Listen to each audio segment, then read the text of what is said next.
Hello. Hello. Uh, Nice to see you again, Carolyn. Hello, Shayna. How are you? Pretty good. Pretty good. Happy New Spring. Year again. Happy New Year. Yeah, spring is upon us, I feel like. I mean, it's been really cold, but I'm like the days are getting longer and we're starting to have more Yes. greens again. So, Yay. yeah. Yeah. So, um, this week, digestion. Mhm. We had New Year. We're about 15 days into the new year. A Mhm. couple things, if you know people that made a health goal on the first of the year, uh, survey says about by the 15th, they've already given up. Yeah. I'm not a big So, fan of New Year's resolutions because if I want something or I want a goal, I'm going to set that goal and I'm going to start on it right away, not whenever it is, that's January. right. Yeah, like Right. I don't know. When COVID hit, I started sleeping a lot more, and man, like we've talked about sleep previously, so we don't need to get into it. But I was just like, I need sleep. I'm going to start sleeping more. I'm not going to wait until January to start sleeping more. Like that seems silly to me. Like if Right. you can make time for something that you want to do and what you believe is right and what feels good in your body, like man, I want to make sure I'm exercising every day, and that's your New Year's resolution. Awesome, more power to you. I say fuck the resolution and start doing it as soon as possible. Revival. We're not resolving anything, we're reviving. Exactly, exactly. Self-care and revival. Those are It's my okay to themes for fall off the 2021. horse. It's like just pick yourself back up, try again, Yep. Yep. keep going. You got to keep going. And Mhm. there's a lot of other things that happen when we start walking a little bit more or start drinking a little bit more water is suddenly we go to the bathroom a lot more regularly. How does all of that happen? Like, why am I suddenly needing to go to the bathroom more that I'm moving and hydrating?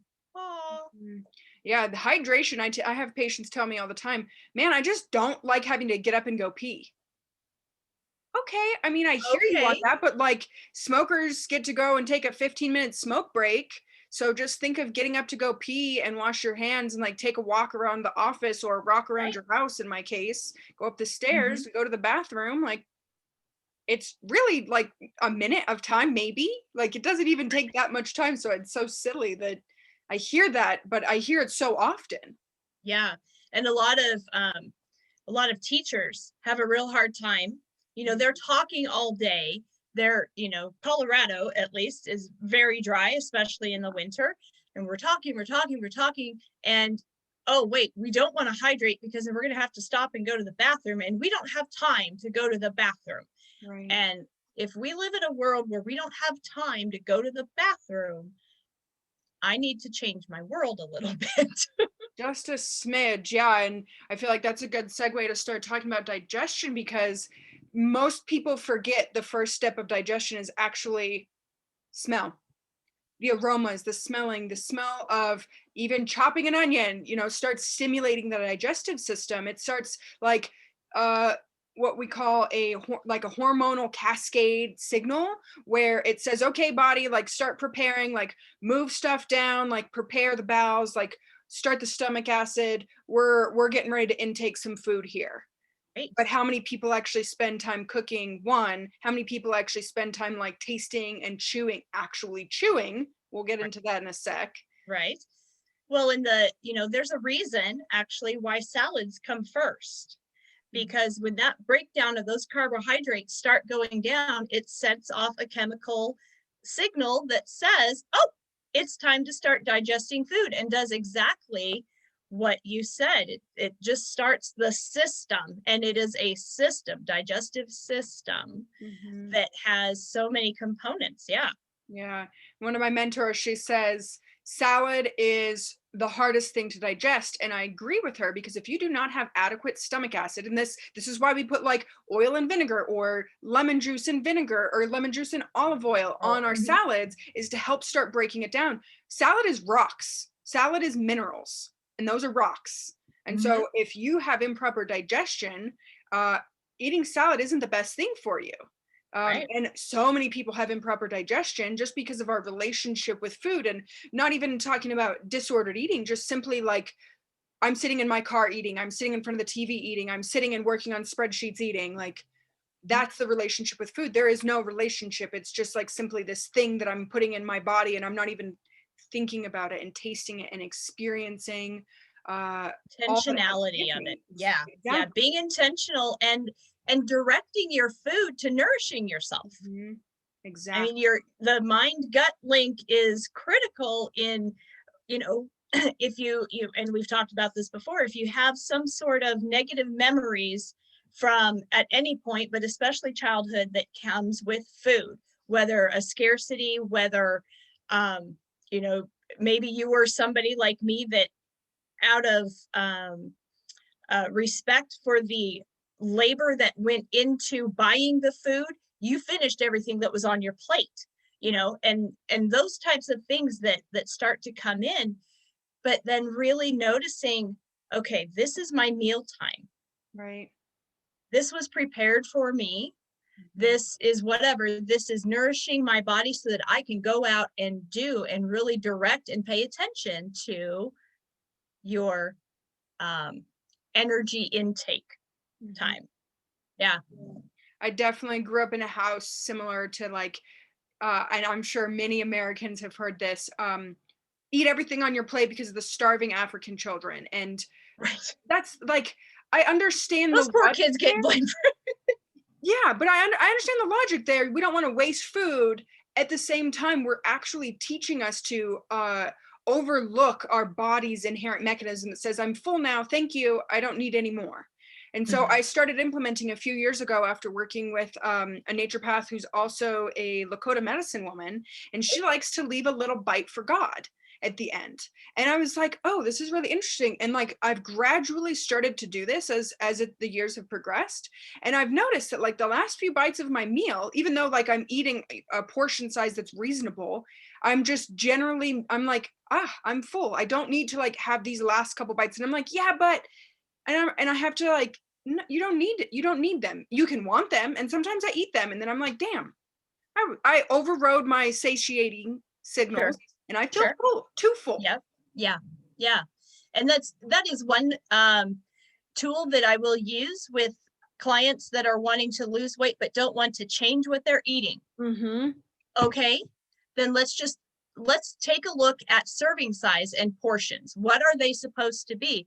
And how reading labels, you know, really breaks down. What do you mean? A tablespoon of creamer is a serving, but I put this much in my cup that's this big. Well, no. Yep. Have some cream, have That's some coffee with your cream.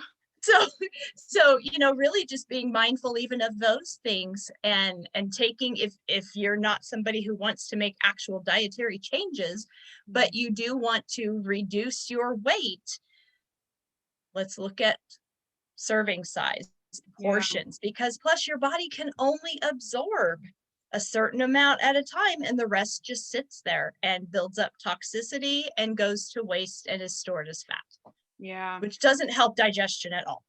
Yeah. And another really great way, and another really great way to help people lose weight, even though that's not something I like to focus on, is simply chewing your damn food. Chew your food.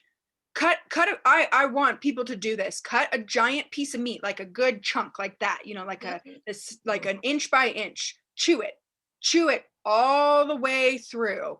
And I bet you'll get to like 3, 4, 500 chews before it actually starts to be like more of a liquid consistency. And that is actually how it's supposed to be when you swallow it down into your stomach.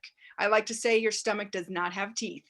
When you Right. eat food and you just chew, swallow, you're actually putting a lot of stress on your stomach. Your stomach does not do that. The stomach is the mastication, these are some of our strongest muscles in our body.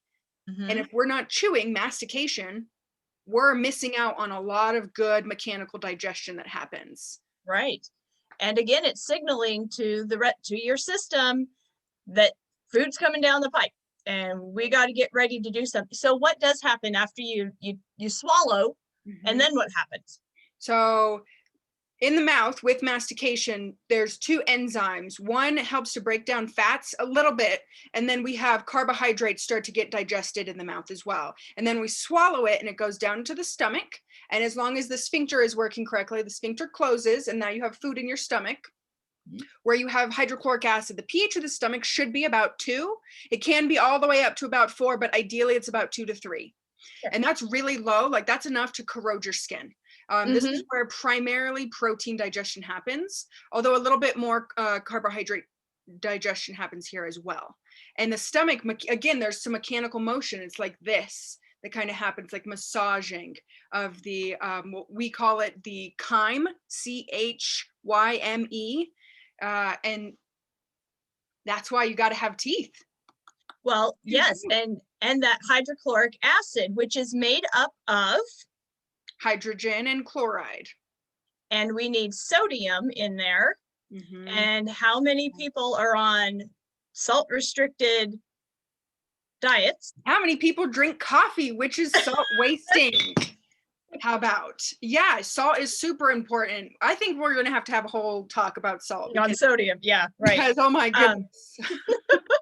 So a lot of people are eating and then they don't have the right setup to even start breaking it down, but then they push forward anyway. So now it's in the stomach and trying to get all massaged and broken down, and then where does it go?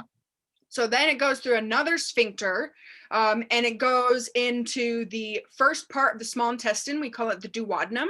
And this is where bile, that's actually not made in the gallbladder, it's made in the liver and stored in the gallbladder. But now once we get food into the small intestines, the gallbladder is stimulated and it goes down the pipe and meets up with the pancreatic duct. And we get pancreatic enzymes and bicarbonate, which is really important because remember I talked about the pH of the stomach being like 2. And we don't want that in our duodenum. It cannot handle that kind of acidity. So bicarb, or like, so you might know it as like baking soda, it's kind of like that, pours into that first part of the duodenum with the bile. Now the bile, why is bile important? For breaking up, it's called emulsification of fats. This is where primarily lipid digestion happens. And a lot of people get their gallbladder removed, and then guess what? They still have problems because it wasn't actually their gallbladder that was a problem. Wasn't the organ. Oh man, it's like almost inhuman to like think about all these like insane, the problem is this, I'm going to cut it out and remove it, throw it away. Or I'll shrink it down. Yeah, I'm like, I guess the logic makes sense if that's the only perspective you have, but if you think about optimizing the function and like, okay, but why is the gallbladder spasming? Is there potentially something downstream? Most often it's that the pipeway, the bile duct, the pancreatic duct, there's like a little bend in it. Like think of like a hose and you get a kink in there. Sure. Water doesn't come out anymore. So then you get back up and you get little spasms because it's like trying, but it can't. Right. And that's, and that little side topic is soft tissue. Soft tissue is all of the organs and the intestine and everything, and the collagen that we're lacking, and the selenium that can go into creating that structure so that it's pliable, doesn't get in a kink, stays soft and everything, so that all of these systems work together. Yes, sorry. Okay, so we're in the small intestine. Now what? Now we're in the small intestine, and in the small intestine, so I wanted to talk about the intestinal mucosa. So many people have probably heard about leaky gut, and this is where we've got our cells, which our intestine is one cell thick before we have like the rest of the vascular system and the nervous system, and like we can call it empty space, but it's really not. The body's doing its job down there, immune system and stuff like that. But the mucosal layer kind of protects, keeps things moving through evenly and a decent pace, and also allows for what we call the microvilli, the little fingers. Though that's where absorption happens in the intestine, is with those little guys. And when we are eating foods that we're sensitive to or have intolerances to or have allergies to, or simply we're just eating processed crap, American cheese, McDonald's, Oreos, that's what our diet primarily consists of, is like boxed junk. again, occasionally is one thing, but every day, 24/7, you might need to reconsider if you actually want something nutritious and dense and full of fiber, because Yes. we'll talk about fiber here in a sec. But Yes. so majority of our absorption. So, okay, let me back up here. I wanted to talk about these 4 points. So we have ingestion, what you put in your mouth. We have digestion. This is the breakdown of like butter, the breakdown of the apple that you just ate, and breaking that down into the smallest particles possible. So for proteins, it would be amino acids. For fats, it would be chylomicrons. That's a super nerdy word, but like you might know triglycerides. That's kind of in the same category. And then for carbohydrates, it's monosaccharides or simple sugars. It's like one sugar. It's easy for the body to process. And there we go. Okay, so then that's digestion. Now we have absorption, which is where we are in the small intestine. And majority of what we intake actually is absorbed in some way or fashion, whether it's water, electrolytes, which include things like sodium, potassium, magnesium, calcium. There's probably a few others like our micronutrition, microminerals, those rocks in the salad, and then excretion. And that's another where things can go awry too. Okay, so, but how does this actually move? I wanted to talk about another word called peristalsis. And so I talked about the mechanism of the stomach, like this, peristalsis.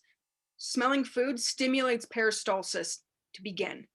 And so and go ahead. So you smell something yummy and you're like, oh, now I'm hungry. Yeah, we have like, the train has left the station.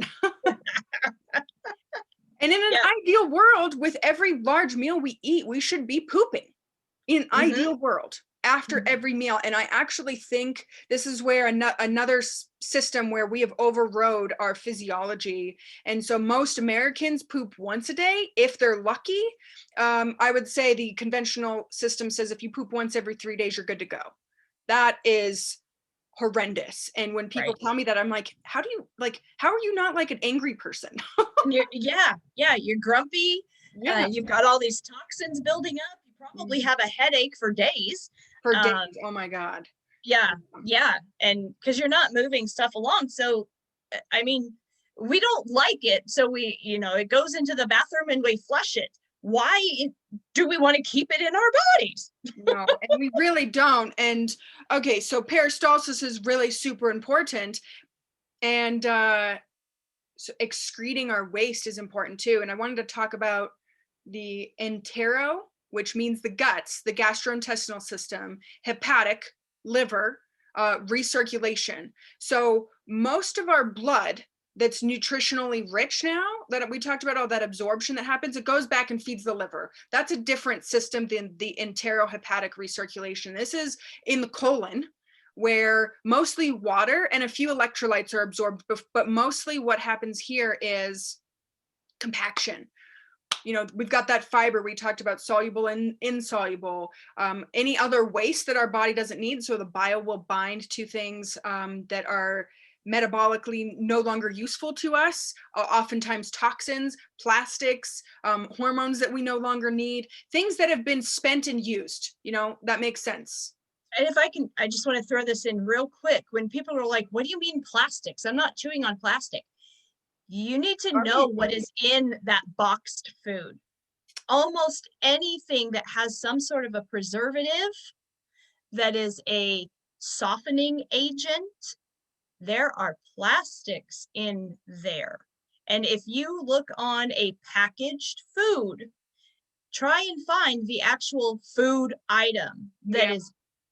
If there is an actual food item in it, it better be the top thing that is listed in the ingredients. Food is not an ingredient. You don't need ingredients to make food. Right. Anyway, but another example of this is our takeaway coffee cups. There's no plastic. This is ceramic. Now you get those little paper coffee cups with those really thin plastic. Maybe they're made out of corn. Yep. The lining of the cup too. You pour hot beverage, but you're drinking. I saw recently somewhere that on average, we eat about a credit card's worth of plastic per year. Well, sure. There's a reason why they outlawed BPAs and, baby bottle baby bottle disposable liners. But don't worry, they replaced BPA with BPF and BPS, which are arguably more problematic because they are more thermostable, which means they stick around in the environment much longer. But it's considered safe until otherwise, so don't worry.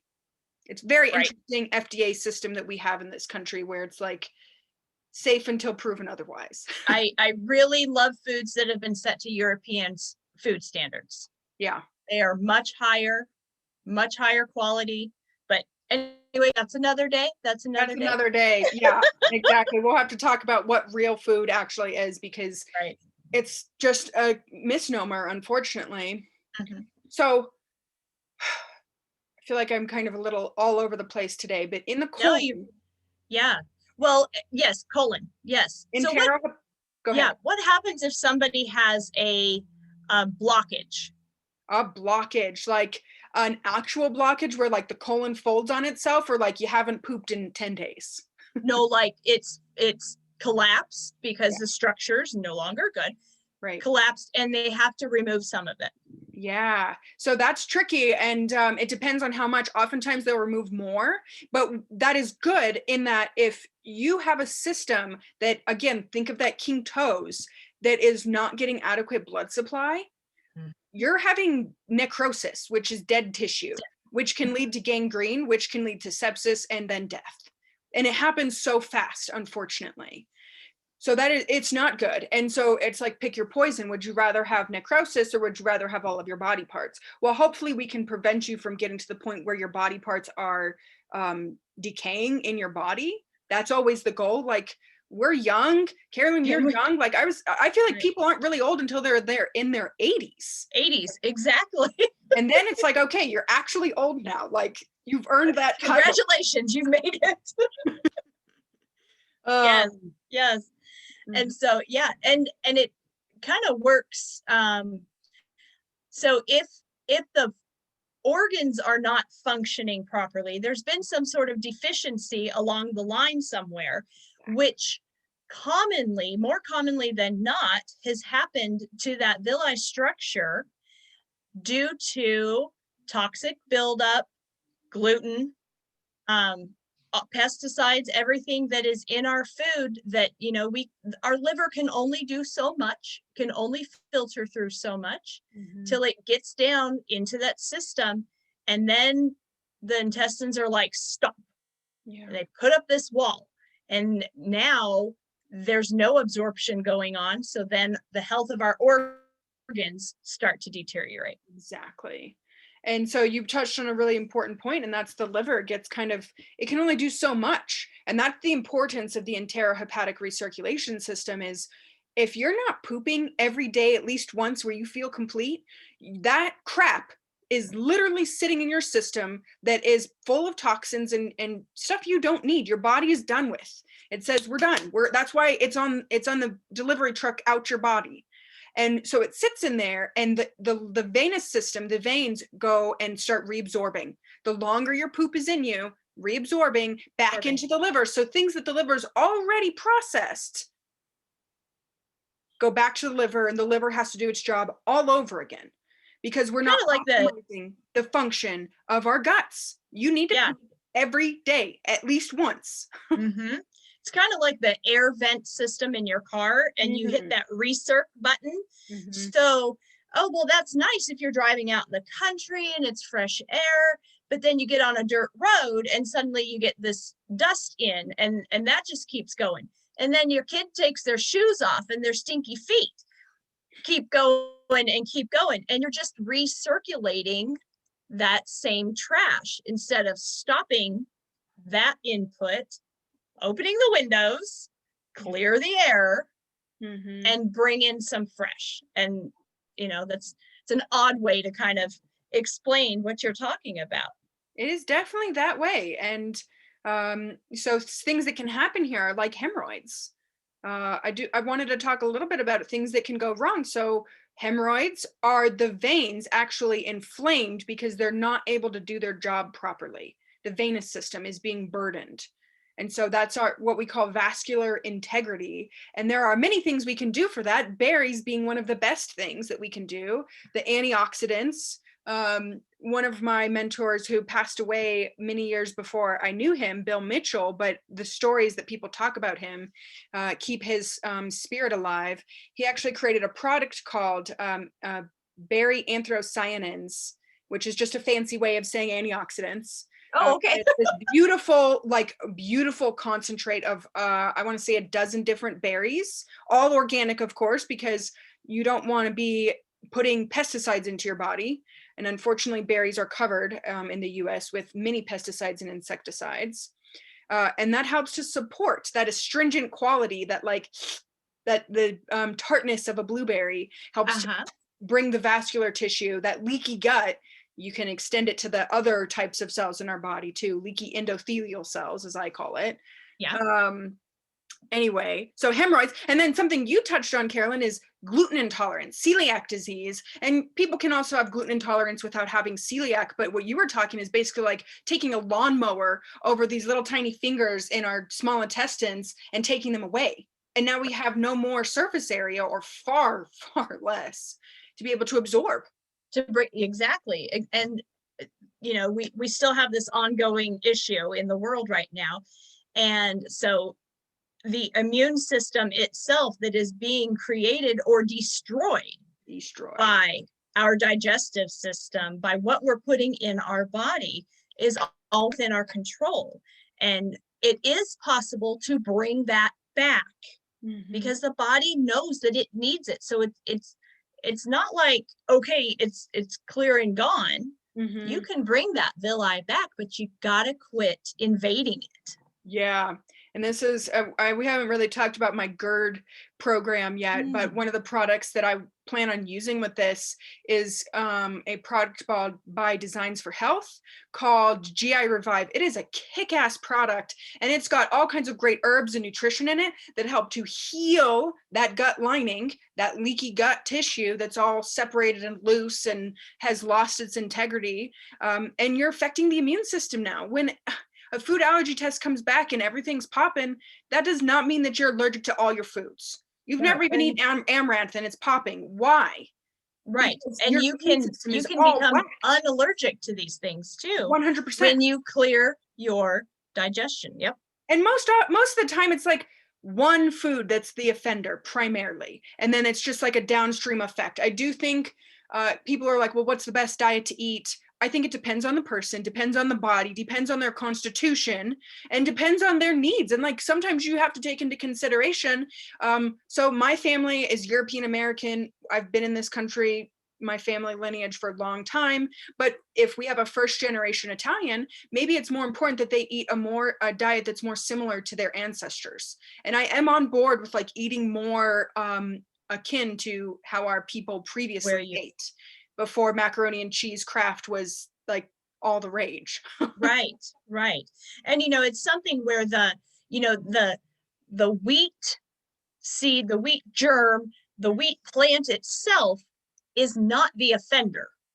It is the toxins and pesticides and everything that we have adulterated the product with that is the offender. But we don't have a agricultural system that that works that way anymore. We have all of these mass-produced agricultural products, and then trading with foreign countries and imports and exports and everything that happens in customs to food products. That's a whole nother a whole nother lecture. But you know, there's so much on our food. Now, if you are in a community that is organic, not putting pesticides, has clean ground to start with, because then all of that stuff leaches into our ground too. So you know, it really, honestly, truly is not it's not the scary plant itself. Plant is actually really good for you. Indeed. We've just screwed it up. We have. And I feel really fortunate. And so we're talking a lot of doom and gloom stuff here, but I really want to like put this seed of hope in that, where I'm living, there's a lot of organic small farmers. And I think that that's the way of the future, in my opinion, because we're eating local where we live in season. And, you know, the earth can restore just like our body can restore. If we take away the crap, give the body what it needs, and get out of the way, the body will heal. All these toxins, the endocrine disruptors, the pesticides, insecticides, blah, blah, blah. The list is it's horribly Very long, but it doesn't Yeah. matter. Like, that's the dynamic nature of being a human. That's the dynamic nature of the earth, is we have this innate ability to heal and move beyond our dumb humanness that has caused all of these problems. Sure. If we choose to. If we choose to, right. And it won't happen magically overnight by some poof something. No, and it takes time. Like, I didn't stop eating processed foods overnight. It was like a gradual process. It's okay. Like, now I'm eating Annie's organic, you know, microwavable meals, and now I'm eating, you know, canned soups, and like, oh, I'm cooking more now. And like, it was a gradual process. Like, I feel like, especially in my profession, people are like, okay, I expect now you need to eat 5 cups of vegetables, and you need to be doing this and this and this. And it's like overwhelming to a person that's like, I'm eating an apple.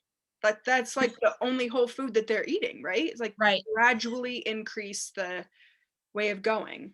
Right. And it's not only that we live in such a fast-paced world anyway, but we have come to accept that a pharmaceutical fixes. Right. And you and I know that that's not how it works. Now, there may be a cause for it, you know, in surgery. Sure. And, you know, there are purposes for certain things. Absolutely.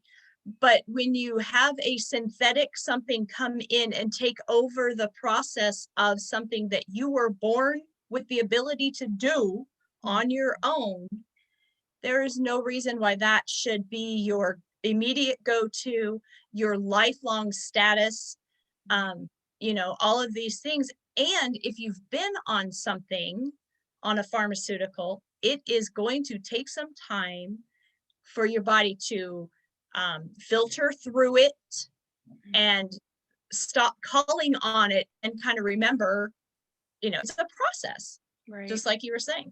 Yeah. And it's, yeah, I was just talking with a friend yesterday who, one of her coworkers went to the urgent care because he was having such bad heartburn. And heartburn is my favorite thing to treat because it's so easy, relatively speaking. Yes, there's nuances to it, but relatively speaking, compared to other illnesses, it's pretty easy to deal with.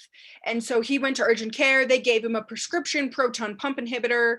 And now he's probably going to be taking that for like a long time, even though the box says only 8 weeks, unless you consult your doctor, or excuse me, 2 weeks, unless you consult your doctor. And there are people 10, 15, 20, 30 years that they've been on these drugs.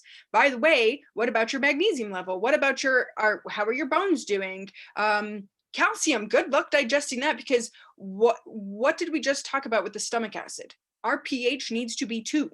It is a barrier for preventing illness like E. coli, food poisoning. It helps to digest things, get your B12, get your calcium, which calcium carbonate, Tums, and Maalox, those are both calcium buffer agents. That takes away the stomach acid and it just like absorbs it right away. You've just decreased or increased your pH of your stomach probably up to 4 or 5. And people are like, yeah, but now I have H. pylori and that's why.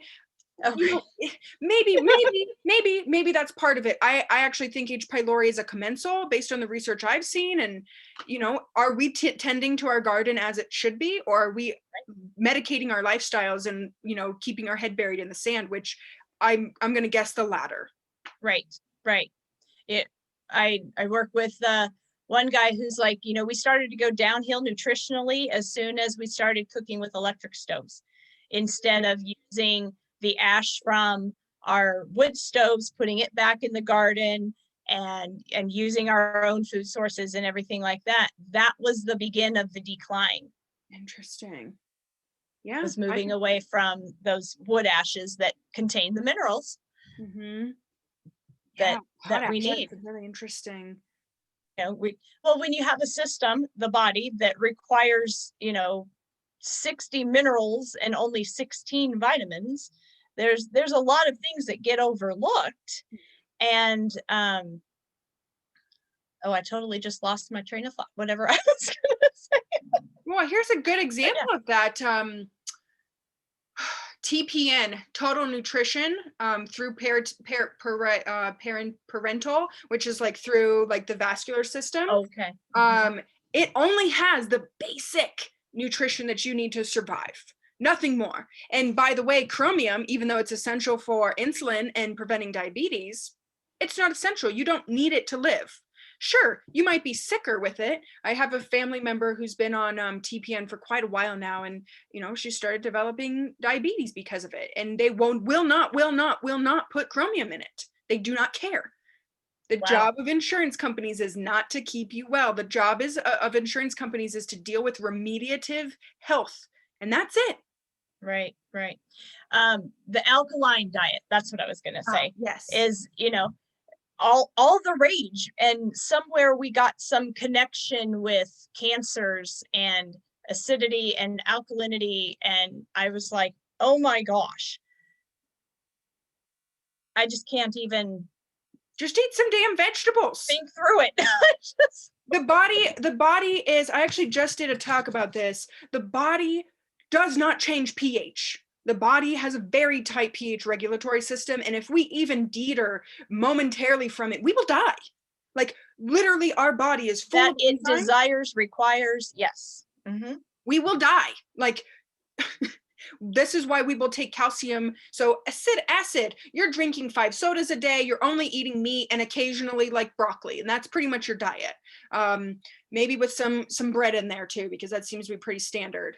And you come home and you have a few beers, and that's it. Right. You're not getting much fiber, and the pH of your, I hear this all the time, well, the pH is changing. Well, what's actually happening? Yes, that's true, but the body regulates that by taking calcium and other minerals from our bones. So now you're putting yourself at risk for osteoporosis. Osteoporosis, yep. And you're putting that into your blood. So again, we're medicating our lifestyle here.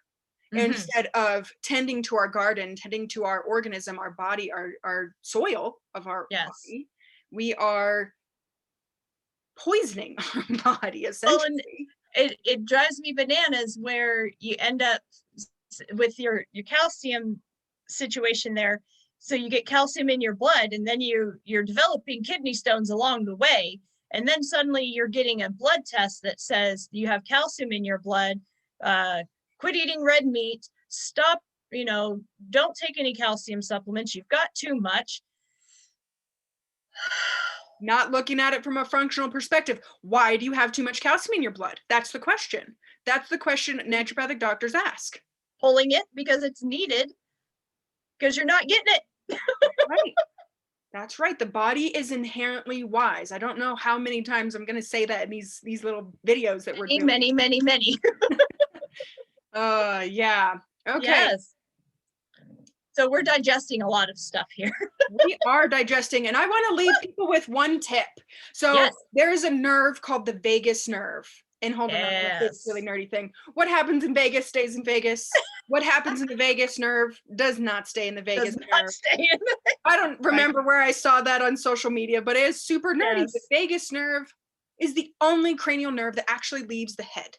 VAGUS. Yep, exactly. And it drops down. There's a hole in our skull in here, and it comes through these muscles. We got a lot of muscles in our neck, and they're often tight because we're sitting there like this. Right. Or like exactly. We're stretching these muscles and they're getting tight. So something that you can do, and you can get in there. You're not going to make yourself die. You're not going to like cut your blood supply off. Get in there. This is called the SCM squeeze. The sternocleidomastoid is this muscle. Yes. And it doesn't feel good. A lot of times people will feel nauseous doing this, but you're actually stimulating digestion. We live in a stressful world. It's been nuts in the US recently, and I'm not even watching the news and I can palpably feel it. And so stimulate your vagus nerve, because if you're not in a rest and digest state, your parasympathetic nervous system isn't activated. See, you cannot tell the intonation of my voice that I'm already a little more like relaxed. And I only did one side. You've got two here. And they innervate the guts, the digestive organs. So are you having food sit and ferment and necrose, go bad in your guts because you're not digesting, and that's why you're not pooping? That's a huge reason. And so do this. Consider this like before bed, you're Self-care. stressed out, you have that, before lunch. Yeah. Yep. Get It's in part there. of a self-care regime. Yep. And you can see, like, get in there. Like, Get down on it. Yeah. yeah. Give it a good pinch. That's a solid muscle. It can handle it. And it Oh, goes yeah. all the way down here. This Uh-huh. bump behind your ear, down Yep. to your collarbone is where it attaches. And it's a good one. Just like a good lymphatic massage. Mm-hmm. Similar, the lymph does move with the I nervous mean, you're system. down over here, but now you're, yeah. Oh, totally. Yeah. Yeah. Yeah. Oh, so that's it. What should we talk about next week? Digestion. We were talking about, how about we talk about food, real food? Okay. And maybe we can go through like a label reading and like kind of talk about how to parse that out. And, if you need a science degree to know what's in your food, maybe let's reconsider that. Yes. Oh, that sounds great. Absolutely. All right. Until next time. Okay. Have a good one, Shayna.